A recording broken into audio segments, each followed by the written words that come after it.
সলের বৈশিষ্ট্য, properties of সল। কণাগুলো তরলের মধ্যে সমানভাবে ছড়িয়ে থাকে। The particles R evenly distributed in the liquid. এটি স্থিতিশীল কলয়েডাল সিস্টেম গঠন করে। ইট ফর্মস এ স্টেবল কলয়েডাল সিস্টেম। সলের কণাগুলো ফিল্টার পেপারের মাধ্যমে যেতে পারে, কিন্তু পার্চমেন্ট পেপারের মাধ্যমে যেতে পারে না।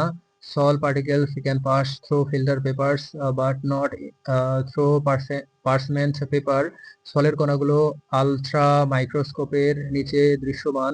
সল particles are visible under an ultra microscope. সলের কণাগুলো ব্রাউনীয় গতি প্রদর্শন করে। Sol particles exhibit Brownian motion. এটি টেন্ডাল প্রভাব দেখায়। It shows the Tyndall effect. যোগ করা সামান্য পরিমাণ ইলেকট্রোলাইট জমাটবদ্ধ হতে পারে। A small amount of electrolyte added may coagulate. সলের সান্দ্রতা সাধারণত কম থাকে। The viscosity of salts is usually low. এটি আলো বিচ্ছুরিত করতে পারে। It can scatter light. সলের পৃষ্ঠটান কম থাকে। Salt have low surface tension. সল হলো কলয়েডাল সিস্টেমের একটি গুরুত্বপূর্ণ অংশ, যা বিভিন্ন শিল্প এবং বৈজ্ঞানিক অ্যাপ্লিকেশনে ব্যবহৃত হয়। সল is an important part of the colloidal system, which is used in various industrial and scientific applications.